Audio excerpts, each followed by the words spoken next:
The strong female character hasn't just become a trope in recent years, it has become a meme. Whenever a story prides itself of supposedly having one, at least half the audience can already see where the journey is going. This isn't just a problem due to political disagreements dividing the fanbase.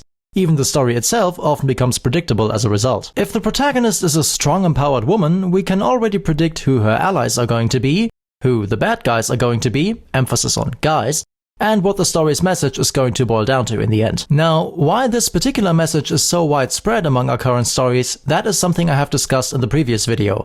Today we're going to have a look at the characters specifically.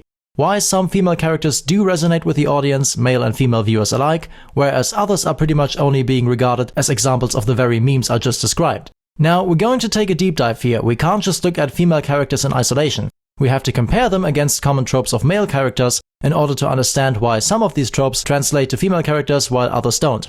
And conversely, why some well-established female character tropes don't easily translate to male characters. So inevitably, this video is going to be quite a long one again. Feel free to break it down for yourself and watch it piece by piece. I'll include timestamps for the different chapters and pin those to the top of the comment section again. First, what makes us care about a character has actually been worked out pretty reliably by writers and story analysts over the decades. The most common character arcs are what I would describe as linear. A character starts out believing in something and goes on a journey that causes them to believe in the opposite at the end. So in other words, whatever the moral of the story is, you flip that on its head to create the character's starting position. For example, from self-regarding playboy to a hero making a selfless sacrifice. This development will be triggered by the inciting incident. External conflict enters into the life of an already internally conflicted character. This external event pushes the character out of their comfort zone, forcing them to venture into the unknown onto the road of trials. Eventually, their misbelief will lead them to an insurmountable obstacle, either in form of a disaster or a temptation. If at this point they learn their lesson, which is the message of the story, the character will succeed in the final confrontation and we have a positive character arc. If they refuse to learn and instead hold on to the lie, they will fail the final confrontation and thus we have a negative character arc. The reader can still learn from this story, it's just too late for the character him or herself. This is the recipe that a lot of Greek tragedies rely on. This linear shift from lie to truth, which can amount to a 180-degree turn in a character's convictions, will usually be the most drastic change imaginable.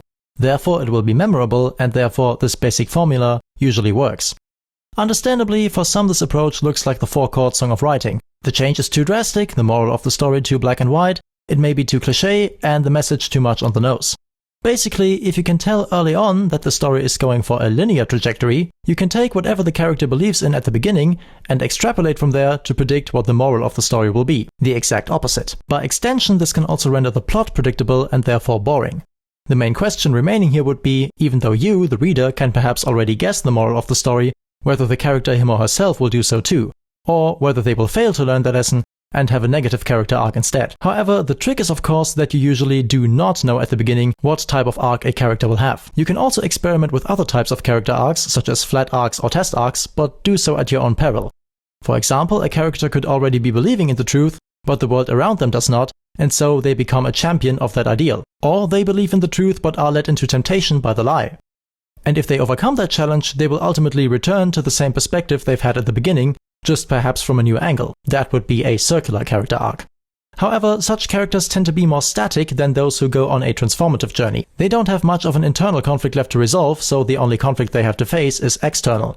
Yet the usual purpose of the external conflict is to change or at least challenge a character's internal views. And if a character already believes in the moral of the story, then there isn't a lot of use for the external conflict either. Static characters also run the risk of coming off as passive, unless their knowledge of the truth turns them into a crusader, going out of their way to convince others of their views. If all of this still seems a little abstract to you at this point, don't worry, we'll be getting into lots of concrete examples now. In fact, those are the primary reason for the extensive length of this video. At first glance, especially from the perspective of a current-day writer who might feel under more pressure than ever to get it right, creating a female protagonist can feel like a game of chance, a hit or miss. Either the fans will like her or they won't. But that mindset is really just a setup for later excuses so that you can blame the fans for not liking her and point out how the fan reactions aren't within the control of the authors. And the latter part is true, of course. You can't control how others react to your characters, at least not directly, but you can control how you write them. And there is a reason some characters appeal more to fans than others. And no, we're not talking about visual appeal here. Well, at least not exclusively. Especially when new movies pride themselves of their female protagonists, sometimes falsely pretending they were the first ones to feature a female hero in this particular franchise, the fandom menace will be there to not only quickly point out which female characters preceded these new ones, but also to cite certain positive examples of female characters. This is almost a meme in and of itself, since the top two most frequent mentions always seem to be Sarah Connor from Terminator and Ellen Ripley from Alien, sometimes with Princess Leia following as a close third. More recent examples include Black Widow and Wonder Woman, as well as Ahsoka Tano and Alita Battle Angel. Although some of the positive reputation of these characters may stem from other female characters they were up against at the time of release of the respective movies. For example, Alita competed for viewers against Captain Marvel. When looking at characters that have been disliked by a sizable portion of fans, it's also important not to forget past instances of disliked characters, such as Wesley Crusher and Jar Jar Binks. Usually Fandom Menace members will point this out to rid themselves of the accusation that their criticism of the unpopular female characters were based on their gender somehow.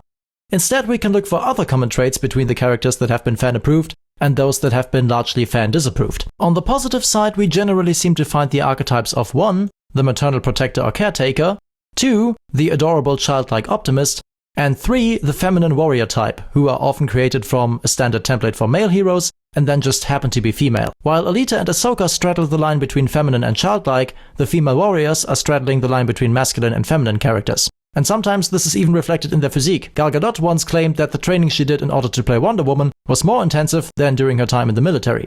And in turn, if you wonder why viewers found Alita adorable, you might as well ask why they found Baby Yoda adorable. Especially with animated characters, you can easily magnify certain physical features to make them more appealing. Except when you do that to, let's say, accentuate their femininity, people will notice and call it cheap. If you do it with their eyes to accentuate their childlike characteristics, it's just as cheap, but fewer people will consciously notice how you are manipulating them. On the negative side, there are different but related ways in which characters can disqualify themselves in the eyes of the audience. Being a know-it-all who is unbelievably competent at something can seamlessly crossfade into being a Mary Sue. And especially when that Mary Sue acts in a snarky manner towards the other characters, that will make her come off as even more obnoxious. But conversely, a character can also disgrace themselves by being incompetent, either because they're a comic relief character who is framed as a useless buffoon for the lols, or because they betrayed one of their core principles or beliefs and are no longer recognizable compared to the character they used to be. And again, these archetypes can overlap. Jake Skywalker, as he is commonly referred to, was a particularly disgraceful example, since in The Last Jedi, he both lost his former competence and betrayed his own values. In order to explain all of this, I will once again employ my L model of life and love. This is the very first video essay I've ever made, so if you haven't seen it yet, I'll link to it here. As a short recap for now, my L model takes the evolutionary logic of the selfish gene and derives a unidirectional dynamic from it, where it makes sense for men to risk or even sacrifice their lives for women, and for both men and women to risk or sacrifice their lives for their children, but it does not make sense for children or women to risk or sacrifice their lives for men. Most heroes do risky things by definition. Jordan Peterson even goes so far as to say that the very concept of a hero as an archetype is male, and there are a multitude of reasons for that. Because the archetypal hero is male, we will have to talk about male characters quite a bit too, in order to understand why some of the tropes work with female characters but others simply don't. And in doing so, we might even discover why the archetypal hero has been conceptualized as male in the first place. Risk-taking is one component, but that's only scratching the surface. The roots of this storytelling convention go way deeper than that. See, for the longest time, women used to be dependent on men in a similar manner as children are dependent on their parents. Feminism has freed up women to place themselves anywhere on the scale, from ultimate dependence to a sugar daddy to ultimate independence as a single career woman. Meanwhile, like in a game of Mikado, the other components haven't been moved. Men are still expected to protect and provide for their family, and children are still subject to parental authority, specifically maternal authority, given present-day divorce rates and the fact that in the majority of cases, custody is granted to the mother. Thus, a female character can be placed anywhere between helpless victim with little to no agency and self-reliant and hyper-competent. And we are somehow expected to award equal respect to all of these choices. Want to see yourself as a helpless victim? No problem, after all, it's just the evil patriarchal world that has conspired against you. Want to indulge in your personal power fantasy or revenge fantasy instead? No problem either. You go girl, yas, slay, queen, etc. So let's talk about the power fantasy side first. It has been said that the male power fantasy is James Bond, while the female power fantasy is Beauty and the Beast, and these really just seem to be two sides of the same coin. There's a competent high-status man who has many options in terms of both potential and actual female partners as a result. However, precisely because of that, it doesn't make sense for him to settle down with any given one of them. Thus, if a woman wants to get the maximum benefit out of such a guy, she has to tame or domesticate him so that he works for her purposes. The tricky thing for her is to not deprive him of the very same qualities that initially attracted her to him in the process. She wants to turn the lone wolf into a shepherd, loyal but still dangerous, not into a lapdog who is loyal but harmless. You can see this trope reflected in various stories with male playboy archetypes, while on the female side, the Beauty and the Beast fantasy underpins two of the most successful series of romance novels in history. But the story that has been told to guys over the past decades was very much the opposite of become a beast that the beauty can tame. Instead, our go-to male protagonist to identify with has often been the everyman, that is, the average Joe, or sometimes even below that, the underdog. If you grew up in the 90s, this may even be the only male hero archetype you're familiar with, because for a while this was all you could see, at least in the leading roles.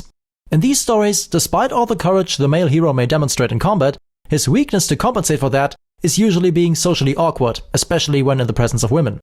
And even though these male heroes tend to become more confident as the story progresses, none of them ever come anywhere near what we would colloquially describe as a beast. Spider-Man, Harry Potter, or Luke Skywalker were not men that needed to be tamed because they weren't prone to succumbing to destructive anger easily.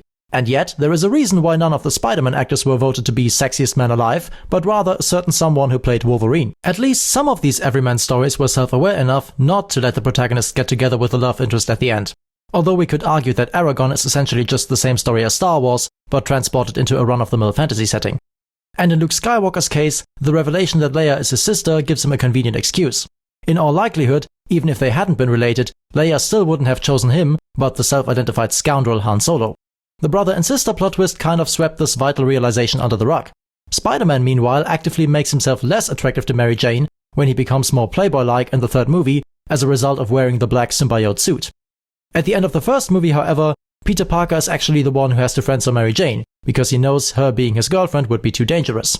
While this of course shows he has finally accepted his responsibility to protect his loved ones, where he previously failed at protecting Uncle Ben, thus proving his character transformation, it also implies that Peter has gotten little personal benefits out of his sacrifice. He initially became Spider-Man to make money and impress Mary Jane. At the end of the first film, he doesn't have either. Not even the appreciation of the citizens he saves every day, since the Daily Bugle keeps doing its best to destroy his reputation. So the implication at the end of the first Spider-Man movie is in fact, you can sacrifice everything you want to fulfill your societal responsibility, and yet you may not receive any reward for it. In that case, your only source of validation for your actions must come from within yourself. Harry Potter is somewhere in the middle. He never goes full beast mode. However, he does become more attractive to Cho Chang once he's the leader of Dumbledore's army, which makes him a rule breaker. But also, he just happens to be next in line after his more attractive competitor, Cedric Diggory, got killed.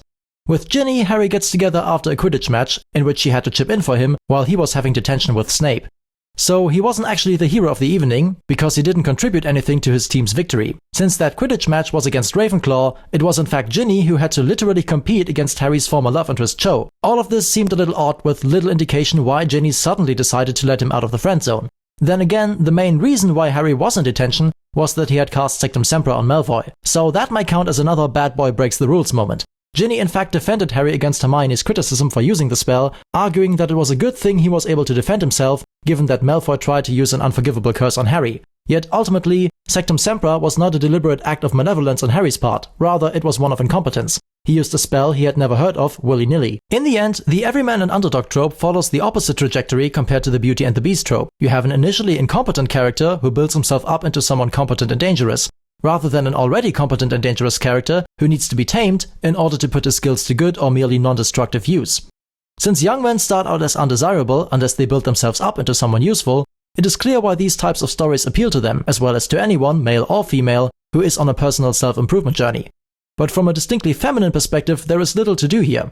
She cannot help him to become a competent man, to become more dangerous and ready for battle. She can only try to rein somebody in who is already competent but dangerous, like Betty Ross for the Hulk or Jean Grey for Wolverine. Perhaps that's why none of these Everyman characters have female mentors. And when you swap out Spider-Man's Uncle Ben and give his part to Aunt May, it simply no longer works that well. That's why it was a refreshing exception to for once read about a typical Everyman protagonist who did not have shyness as a flaw stamped onto him by default. For all its flaws and shameless Wheel of Time ripoffs, this is one of the ways in which Terry Goodkind's Sword of Truth series stands out. And when it comes to judging the TV adaptations in isolation, Legend of the Seeker certainly did a better job than Amazon's The Wheel of Time. Not in spite of the fact that it also strayed pretty far from the books, but because of it. The TV show writers were smart enough to keep Richard as an everyman, rather than powering him up into Lord Rawl, with countless prophecies centered around only him, magical powers for days, all the women falling at his feet, and more titles than Daenerys Targaryen. The Richard we see in the later Sword of Truth books is the most textbook example of a male Mary Sue, that is, a Gary Stu, that I have come across to date. And knowing that devout Ayn Rand fan Terry Goodkind liked to inject his personal politics into his novels as much as anyone else these days, some might just regard the Sword of Truth as a right-wing equivalent to all the woke hijacking of stories that goes on in Hollywood. The TV series, however, ran from 2008 to 2010, prior to Game of Thrones, prior to Gamergate, long before wokeness really took off. It almost seems like if you take source material written by a self-identified objectivist and adapt it to the screen with left-leaning actors who nowadays have their pronouns in their bio, you might just end up with something nicely in the middle that is palatable to everyone, especially when Goodkind still had some influence on the adaptation and even proposed some of the changes himself. The TV authors also maintained the main obstacle between Richard and his love interest Kaelin into the second season, whereas in the second book this core problem has already been solved, so that all Goodkind could do was to pile even more external conflict onto the couple to keep tantalizing them. Importantly, even though the characters in this story very much present ideals, both the books and the TV series never shied away from humanizing them too, by giving ample time to the characters' moments of weakness and allowing them to display deep emotions without having them burst out into temper tantrums. And yes, even the Gary Stu version of the protagonist in the later books gets to weep for his wife being absent. And that's often the case, since the main way the later books try to tug on your heartstrings is by repeatedly separating the main couple. I've heard some people say that they find Terry Goodkind's characters whiny, especially Kaelin, and I can see where they're coming from. At the same time, I've also heard a fellow guy going his own way, giving Goodkind the label most red pill author ever. And he cited a specific scene from the first book as an example, involving an apple, where Richard successfully passes a shit test from Kaelin. In turn, a black pillar such as Wheat Waffles might say, if you're a Chad, you can more readily afford to be openly emotional, and it may even be seen as attractive, whereas it would be off-putting if a normie or below average guy did it. Me personally, I would certainly call these characters too emotional to be considered stoic, but that doesn't make them weak yet. In fact, considering all the trauma these characters go through, it would be pretty unbelievable not to see them break down every now and then. It's hard to pin down, because within the fantasy genre, with regards to its philosophical leaning, the Sword of Truth pretty much stands on its own, even when the plot is usually paint by numbers.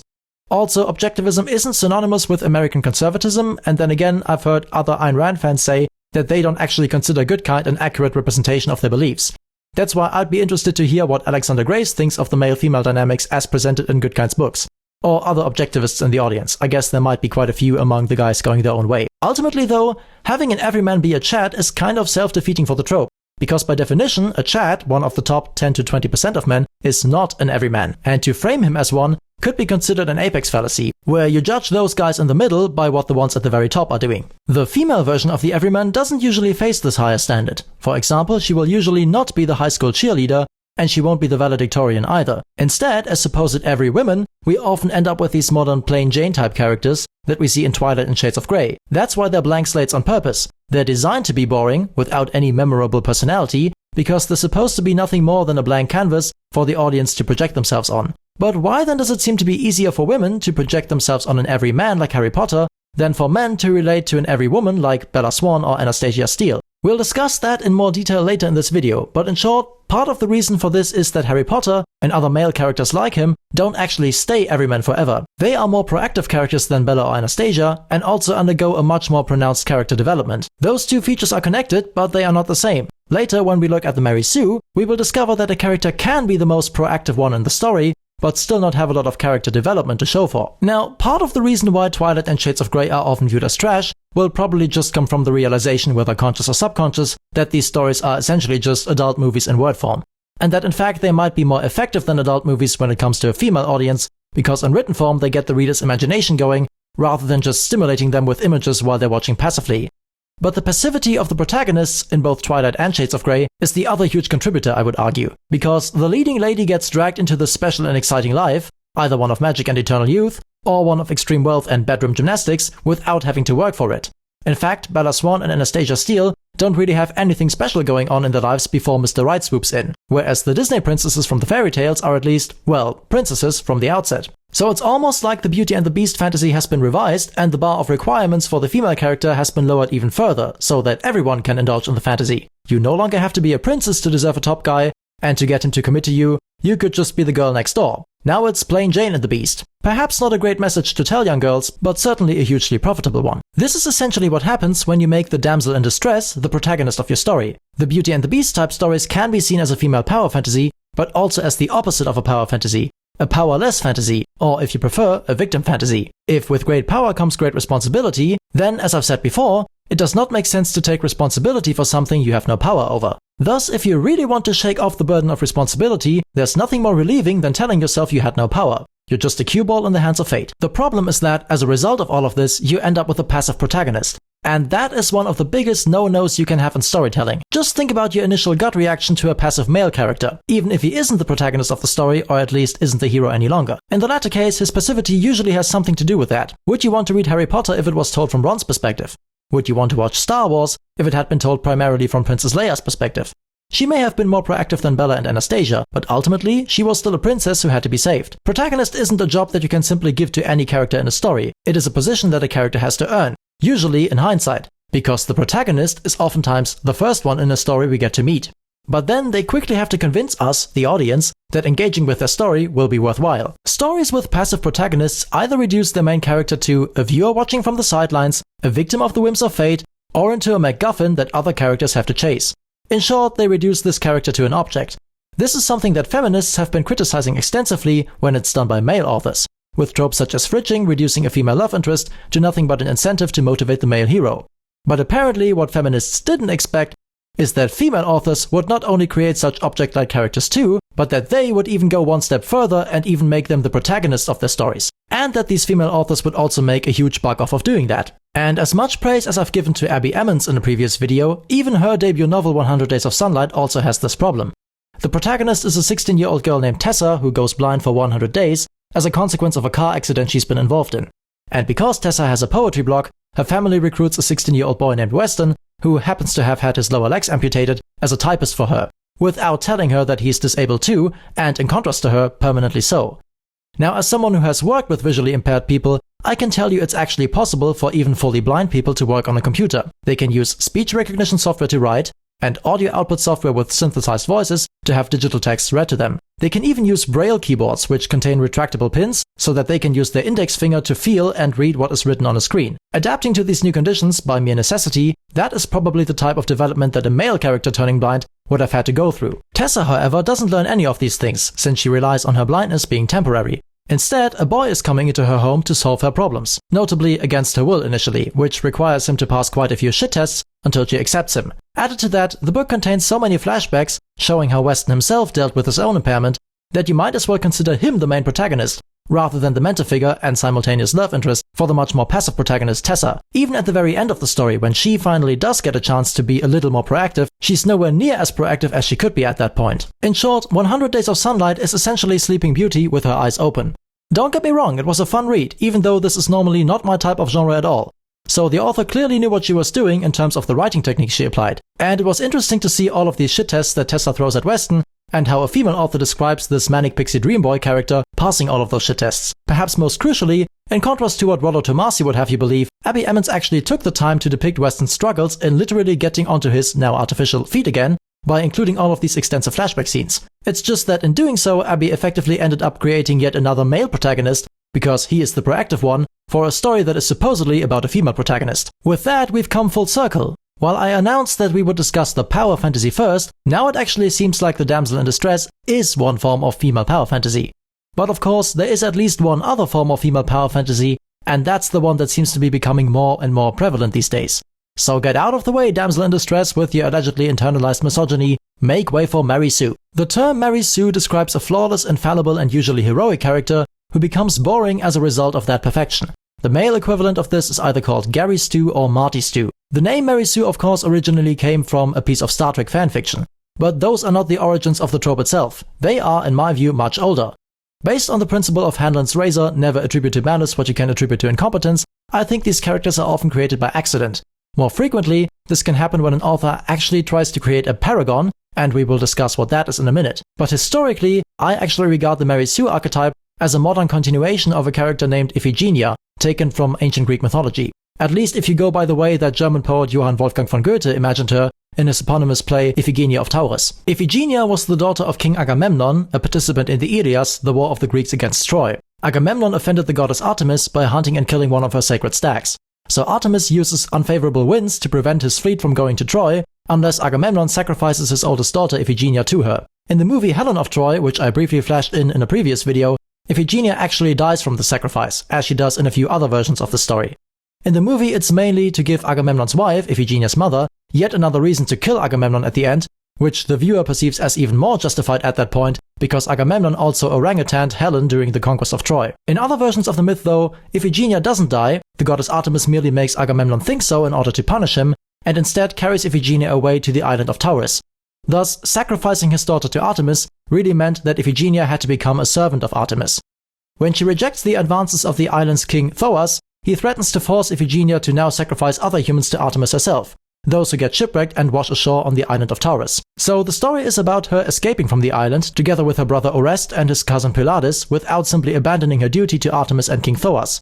Instead, the characters are rewarded by the story every time one of them chooses the path of honesty, diplomacy and negotiation, rather than resorting to guile and trickery to escape. All in all, a pretty classical story with pretty classical values. And even though I had to read the story at school, like many other German students my age, going through this in hindsight I must say, still a better story than The Last Jedi. Now, Goethe's version of Iphigenia already depicted her as an idealized and flawless character.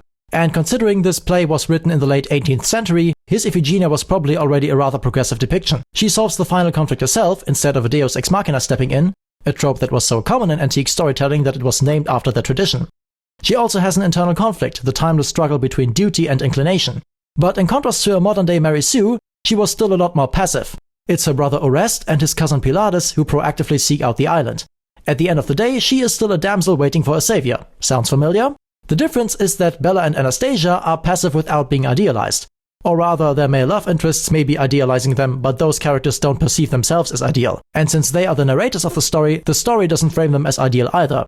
Iphigenia, in contrast, has to be idealized, because rather than being an active participant in the story, she remains in the background, almost like a judge for the other characters surrounding her. As Jordan Peterson likes to point out, every ideal is a judge.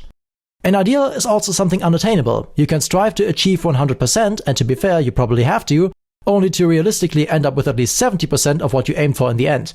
It's one thing to have this passive judge-like character in the background as a timeless, unattainable ideal. The other characters around her can still have flaws that make them relatable. Thus, the audience and those other characters are joined in the challenge of having to impress or at least appease the ultimate judge of morality. And Mary Sue, however, shifts that ideal from a background character to the protagonist. Since the protagonist is the audience's vessel to experience the story, that shifts the burden of performance onto the audience. If the protagonist embodies the ideal, that certainly suggests the ideal is actually attainable. But if at the same time the protagonist is flawless, the audience immediately knows that attaining this ideal is impossible, and thus they disconnect with the character. So if an Iphigenia is as flawless as a Mary Sue, but not as proactive, what happens when we make a character as proactive as a Mary Sue, but not quite as flawless? Well, then we end up with a paragon. Remember how I said that Twilight and 50 Shades of Grey are told from the perspective of the damsel in distress? Well, a paragon is essentially a way of telling a story from the mentor's perspective. The paragon is a character who already believes in the correct thing from the outset, which simply means whatever lesson the author wants to convey to the audience. In case of Katniss Everdeen from the Hunger Games, this is the typically American mindset of always be critical of your government and willing to fight them if need be. As such, the paragon struggle is not against an internal misbelief, it is merely the outside world that holds onto a misbelief. Therefore, the paragon struggle is primarily external. Katniss, of course, does still need a mentor, the previous winner from her district, Haymitch, but his role is really more about teaching her how to handle the politics of the game while she is stuck in it. Katniss still has a weakness, mainly her lack of media and social skills, so that's what her mentor Haymitch has to help her out with. The story will therefore not be about the Paragon's own transformation, but about how he or she transforms everyone around them. For example, by winning over more and more people to join the Paragon's rebellion against the status quo. A status quo that is most likely shaped by the collective misbelief that everyone around them has fallen for.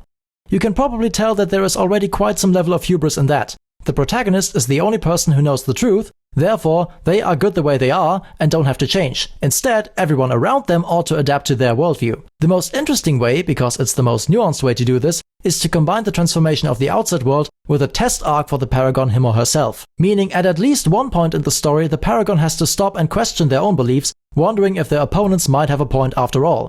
Or alternatively, whether the Paragon's own side are in danger of becoming the new bad guys. The latter is what happens in the Hunger Games. Katniss eventually finds herself shooting the new President Coin rather than former President Snow. Usually this will be at the disaster plot point, although the disaster can also be replaced with a temptation plot point.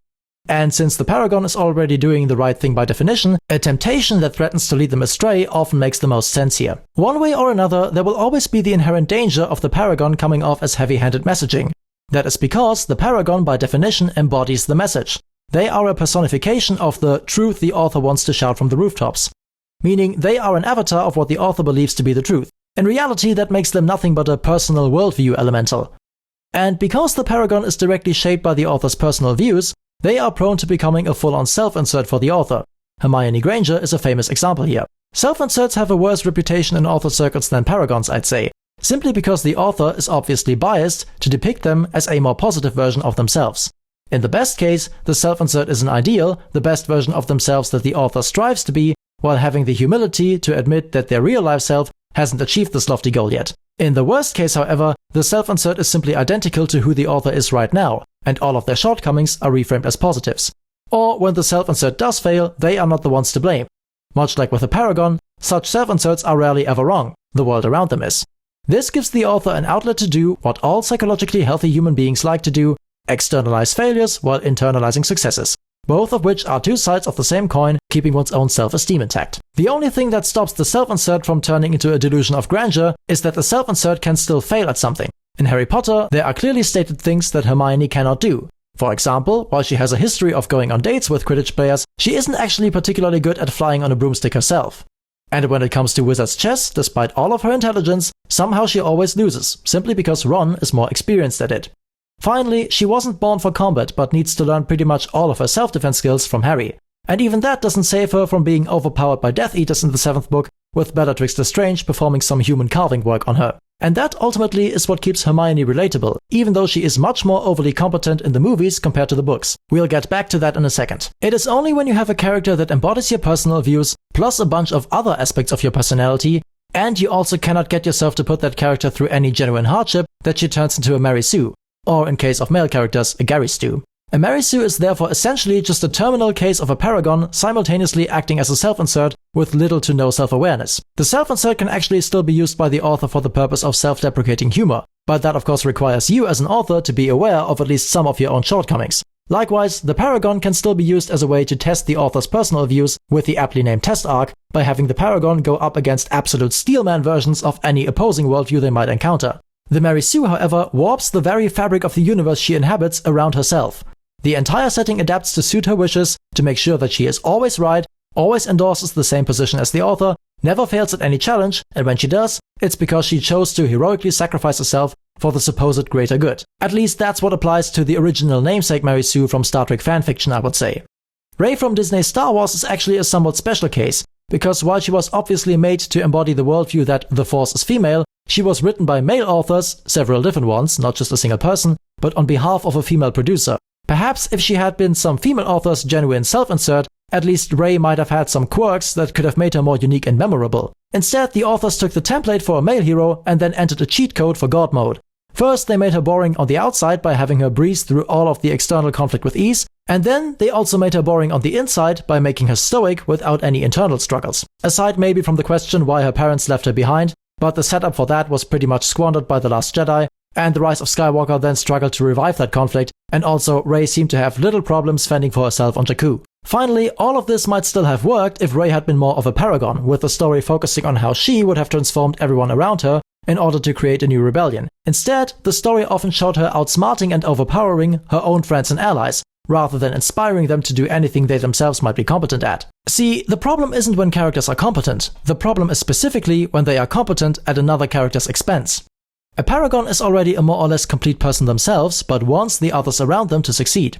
Because, as said before, with a Paragon, you simply tell the story from the mentor's perspective, rather than from that of a young and naive protagonist. If you narrated the events of the original Harry Potter from Dumbledore's perspective, or retold The Lord of the Rings from Gandalf's perspective, those mentor characters would obviously still want their apprentices, Harry and Frodo respectively, to succeed.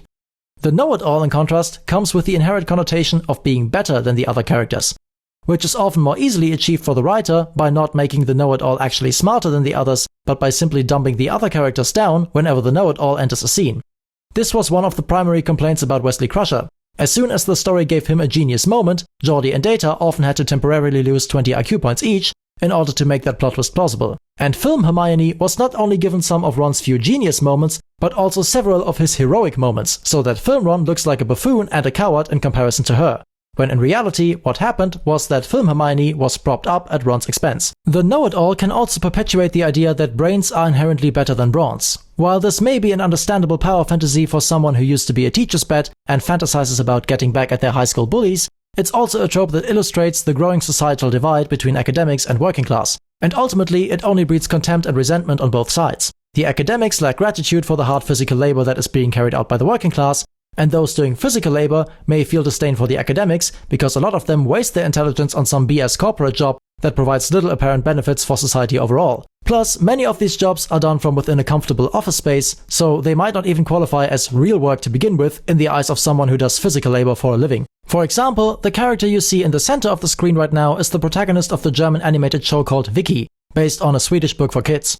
It's about a crew of Vikings where, at least once per episode, it will be the captain's smart but usually timid son who saves the rest of the crew with a sudden flash of genius. At least in Vicky, competence is counterbalanced. It's the classical division of the smart guy is a coward, the strong guys are dumb. Vicky may always be the one who has the crucial idea, but he still needs the hands of all the adult male crew members to put these ideas into practice. Even if Vicky weren't as angsty as he is, the mere fact that he's a child would obviously still limit his purely physical ability to contribute. And given the physiological differences in strength between men and women, we could find a similar pattern here. So what about child protagonists, such as Harry Potter? Wouldn't they logically have to be expected to be the epitome of hyperagency? Harry isn't a particularly active protagonist either, at least not in the early books.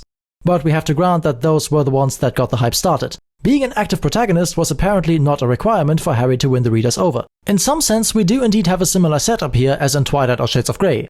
A regular boy, not a particularly popular one, in fact an underdog at school, who isn't loved by his foster family either, suddenly gets told that he is special.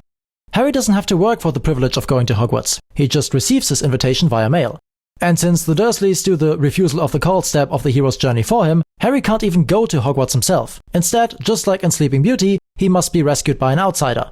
Except instead of a handsome prince on a noble steed, it's a big hairy half-giant on a motorcycle. But close enough I guess. When we're asking ourselves why Harry Potter appealed to as many people as it did, I think this is where we need to start. Just like every teenage girl can dream about being rescued by a handsome vampire, every schoolchild, boy or girl, could dream about receiving the invitation letter from Hogwarts one day. Since in Harry Potter, being a wizard or witch is something you're born with, not something you have to train to earn. You're special from birth, you just had no clue yet. It's basically as if you're a mutant in the Marvel universe. Then you don't go to Hogwarts School for Witchcraft and Wizardry, you go to Xavier's School for Gifted Youngsters. X-Men and Harry Potter have a lot in common if you think about it. It's strange that nobody noticed this back then, since for both the first live-action movies came out around the turning of the millennium. Contrast these innate wizard or mutant powers against the Force and Star Wars. And remember that the prequels also came out around the same time as the first Harry Potter movie. Yes, you may be born with a high level of midichlorians, but even Anakin still had to train well into his adulthood before he even became somewhat decent at being a Jedi. We often hear that we supposedly like characters more if we see them struggle, but anyone who was around back then will probably remember that childhood Anakin, and even young adult Anakin, was nowhere near as popular as a character as Harry Potter, who just had the keys to the Magic Kingdom handed to him. And the young readers, especially those below the age of 11, could still dream about the same thing happening to them one day. And then they would be taken away from the mundane world they had inhabited thus far to a much more exciting world where magic was real and 11-year-old kids were flying around on broomsticks. In short, Harry's passiveness in the early novels when he's still a child is not a bug, it's a feature. Sure, he's far from being the first chosen one in the history of storytelling who is unaware of his own destiny, but usually other chosen ones, those who are already closer to adulthood, get encumbered with some form of responsibility pretty quickly. They may not have earned their status as chosen one in advance, instead, as said before, protagonists need to earn it in hindsight, by proving they are deserving of being the chosen one. Harry, meanwhile, doesn't really have to grow into his role of being the chosen one until after Voldemort returns at the halfway point of the series. Before that, especially in the first 3 books, the ones which got the hype going, Harry is pretty much free to explore the magical world. And all 3 adventures in the first 3 books are ones he stumbles into, more so than things he actively chooses to do. In the PC video game for the 3rd installment, he even states in the intro cutscene, "I'm not looking for trouble, usually the trouble finds me." Again, here we have the flip side of being a cue ball in the hands of fate. You're a victim to the circumstances, subject to the decisions of others. The important difference between Harry and these passive feminine protagonists, however, is that Harry doesn't get to stay a child forever. Growing into his responsibility is something he takes longer for than your typical male hero, but that's just because he starts out a lot younger than, say, Luke Skywalker. And with Anakin, we simply skip the majority of that phase from childhood to being a young adult. But at the end of the day, There's still a coming-of-age story here, where the male hero has to build himself up from a boy with no skills through a long and strenuous training arc into a man who can ultimately face the Dark Lord. This momentum across the entire story is where its inspirational force, pun intended, comes from. Something that the statically passive protagonists from Twilight and Shades of Grey are sorely lacking. You may have heard Jordan Peterson's analysis of Harry Potter and how it's supposedly yet another timeless myth. However, if you've seen that lecture, you may also remember that Peterson's analysis was pretty much restricted to the second book, The Chamber of Secrets, exclusively. How Harry has to go underground to confront the Dragon of Chaos, in form of the Basilisk, the King of Snakes, how he is only able to do so because he can talk to snakes, which Harry can only do because he carries a piece of Voldemort's soul, something evil inside of him, how he rescues a virgin from the dragon's grasp, aptly named Ginny, and so on. I haven't heard Jordan say much about the first book, The Philosopher's Stone, yet. There Harry also has to go underground and face Voldemort, just in a different form than in the Chamber of Secrets. However, there is no virgin waiting for him here, only a mirror that shows him his dead parents. I guess you could make a reference here to saving your father from the belly of the whale, but that's not what happens. Harry can't save his father, he's dead already. Instead, he's indirectly saved by his mother, who protects him against Professor Quirrell, the same way she once protected him against Voldemort by sacrificing herself for Harry. Now, this is certainly a metaphorical truth. Mothers who sacrifice their lives for their children keep their genes in the gene pool. Lily is to Harry what Jack is to Rose in Titanic. And at the end of Book 7, Harry is willing to make the same sacrifice for Ginny, thus completing the cycle, by leaving her behind while he goes into the Forbidden Forest, intending to let Voldemort kill him to destroy the last Horcrux inside Harry himself. And the fact that he's willing to die is then what allows him to survive the death curse. But is this metaphorical truth the reason I enjoyed Harry Potter as a kid? Definitely not. Your mother's love saved you was the single most cheesy part about the whole series I could think of back then. I loved the story for its setting and its characters. The events and metaphorical message of the individual books were secondary to me. Even the video games were at their most enjoyable when you could walk around Hogwarts and explore it yourself while solving puzzles with the spells you knew along the way. And if I had to name a single overarching message or theme for Harry Potter, it would indeed just be coming of age plus an ode to friendship. Not Lily's sacrifice, not Harry playing St. George with the Basilisk, nor Harry facing his actual greatest fear, the Dementors, by summoning a Patronus from a hopeful memory. Those are individual pieces that contain nuggets of metaphorical truth, which can be extremely valuable to those who find them, but I don't think they are what explains the majority of Harry Potter's appeal. And now at last, let's put all of these pieces about character growth towards maturity together to form a big picture. First, you have the childlike, sweet and adorable characters that go on a classical coming-of-age journey to mature into an adult and fight alongside the grown-ups. If a character already starts out somewhat mature and self-reliant, their struggle is usually against some remaining misbelief that may stem from their earlier days of immaturity. If they don't have a misbelief, if they already believe in what the story considers the truth, such a character is a paragon. They don't need to transform themselves, they take on the responsibility of transforming others. However, a paragon can still have weaknesses. If a paragon does not have any weaknesses, and one primary incentive to strip them of weaknesses is if they're also a self-insert, then the paragon becomes a Mary Sue. Both the paragon and the Mary Sue are static, but the paragon can still fail, where the Mary Sue cannot. Then on the opposite end of agency you have the damsels, who are however just as static as the Mary Sue and therefore just as boring. In between you have the caretakers, the characters showing the highest amount of maternal qualities. In other words, these are the characters that would probably qualify as a conservative's wet dream. These characters often hit the sweet spot of being feminine but mature, whereas the damsels in distress, with their lack of agency, can easily come off as teenage girls, rather than as adult women. Hence, the caretaker trope is probably also the one that's most unique to female characters, and the one that's the hardest to transfer to a male character. Finally, there's the feminine warrior types, and those will range on the spectrum from feminine to masculine, from damsel with a dagger, over mom with a gun, to combat veteran with boobs. So, depending on where you place her, if you're not careful, you can either completely deprive such a character of her femininity, or you can completely deprive her of her agency. Thus, the challenge of a hit or miss seems to be higher with the warrior ladies, compared to the adorable children. Those seem to be a safer bet. And perhaps that's also because the coming-of-age story might simply be more universal. The adorable child is adorable because she is playful and bubbly, but she's also still naive. Again, that naivety is not a bug but a feature, it's precisely what makes the child adorable. Because that's what enables her to preserve her youthful optimism. However, a protagonist usually cannot stay that way.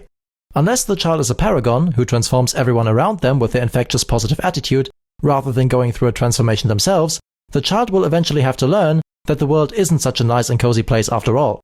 With that realization, the character stops being naive, but they can also lose their positive outlook in the process of maturing. If you mess up here, you end up with a once hopeful, now cynical and bitter character, who, unless they win over the audience with their dark humor and sarcastic remarks, will most likely not garner nearly as much sympathy anymore. The caretaker assumes responsibility for those who can't take care of themselves yet.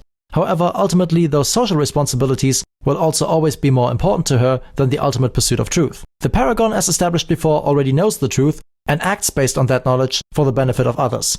The journey of the feminine warrior type is often that of abandoning the caretaker role, at least temporarily, to perform a heroic task. If the story follows the hero's journey, the heroine may eventually return to that normal life and reassume the caretaker role again. But there is a reason the hero's journey is usually depicted as a circle, because ultimately, returning to the way things used to be at the very end can result in the feeling that fundamentally nothing has changed. And if you aim for such a character arc and mess up, you can inadvertently undo all of the development that character has gone through over the course of the story. Ultimately, an easy way of showing how your character has transformed is to have the former hero become the mentor of a new hero.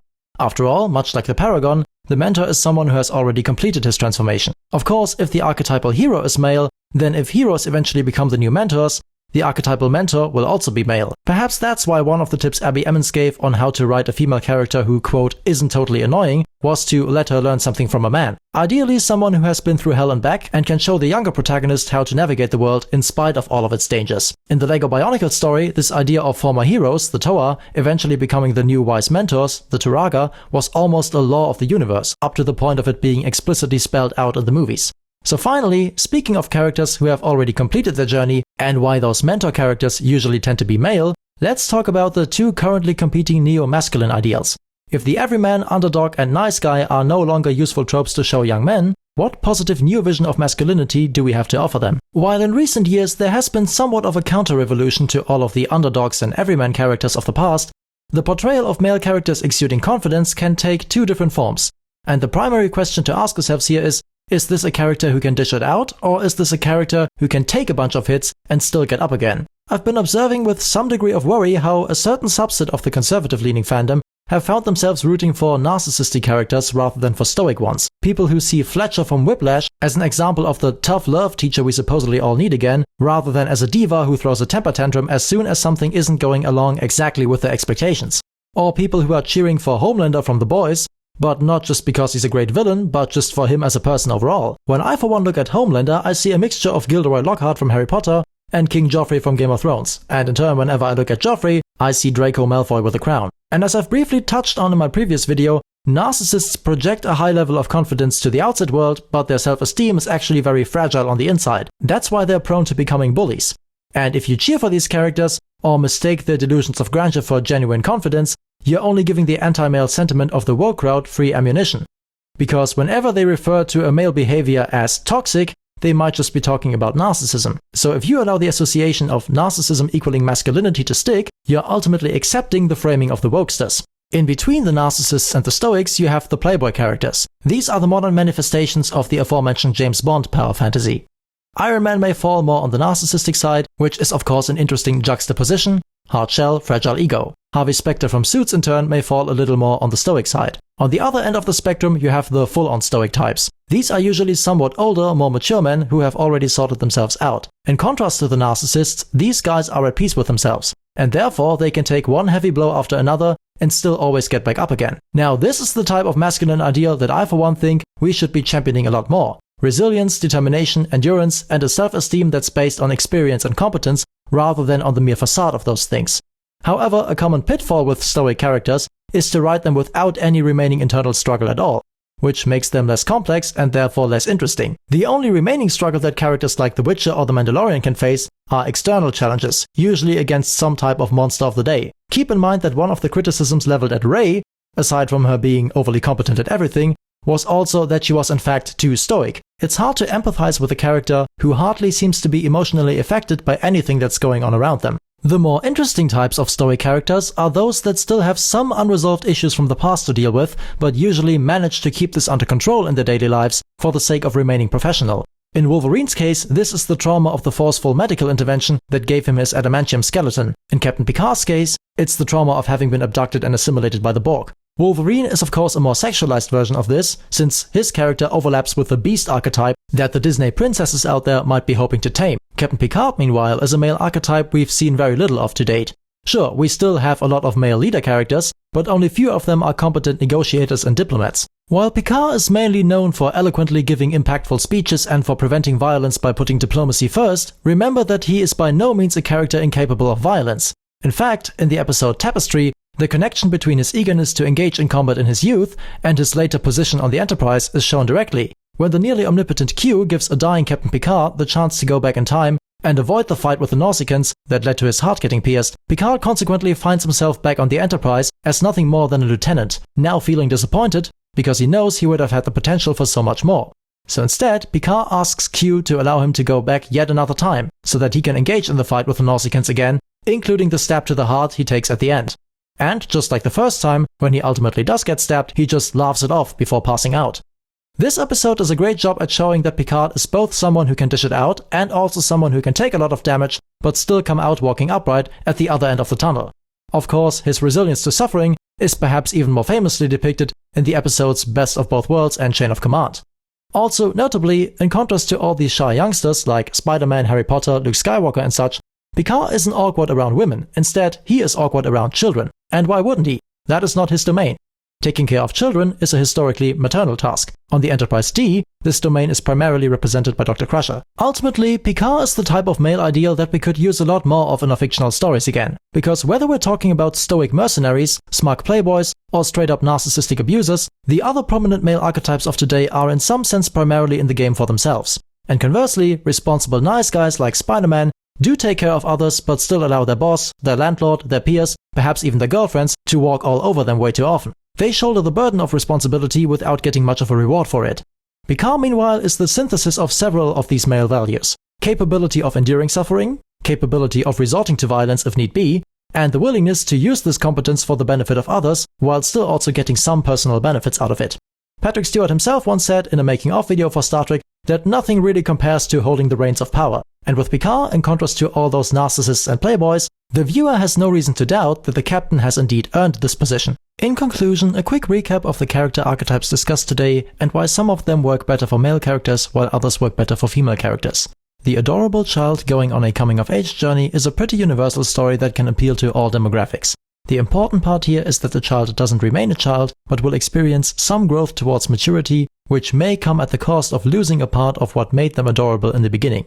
The Beauty and the Beast-like stories are a form of female power fantasy that therefore does not translate to male characters, lest these characters will be perceived as lazy and incompetent. Even female passive protagonists still run the risk of being boring and uninspiring because they are static. The story doesn't require them to change a lot. While this may pay off for an author financially, because it appeals to a form of wish fulfillment, readers and viewers, male and female, usually recognize this as cheap exploitation of a fetish, and even those who genuinely like these stories may often find themselves ashamed to admit they do so. Hopefully now you know why. The other side of that story is the beast itself, who can also take the form of a playboy as long as he is some type of wolf that can be tamed. Becoming such a playboy is a male power fantasy, while the female power fantasy is getting that wolf under her control. Hence, it probably won't work if you put a female character into the role of the beast, because the associated competitiveness is usually not what men find attractive in women. Instead, what a lot of men are looking for, and what also a lot of women see themselves represented in, is the maternal caretaker type. This trope in turn usually does not translate well to male characters, because they often lack the capacity for violence that is such an integral part of a male hero's competence. The heroic warrior is another comparatively universal archetype, since it's a kind of power fantasy that everyone can enjoy. However, it's not a cheap power fantasy, but usually comes with an understanding of the price of such power and the burden of responsibility. The hero archetype generally works a little better with male characters, who can also more easily become mentors later on as a result. With female heroes, you have to balance the tightrope between masculine drive and agency, that is the fight or flight response, with the feminine maternal compassion, that is the calm and comfort response. Being a hero is also usually temporary. The character will eventually return to the ordinary world. Personally, I think we should be emphasizing stoic qualities more strongly in our heroes than self-confidence and the potential for violence, since the latter can easily be faked and exploited by narcissists and other dark triatypes who actually make for better villains than heroes. Finally, the Paragon is a character who doesn't have much of an arc themselves, but transforms the world around them with their inspirational force. As such, it is vital that they still have flaws that make them relatable, because they already believe in the story's moral lesson. One way or another, a Paragon will always be an embodiment of an ideology or worldview, which is usually the story's metaphorical truth. Therefore, the greatest danger of creating a Mary Sue by accident lies in the failed attempt to create a Paragon. And if you have successfully completed the viewer's journey all the way up to this point, hopefully you got something worthwhile out of it as well. In either case, I want to thank you for listening for so long. As always, feel free to disprove my claims in the comments down below, and see you all next time.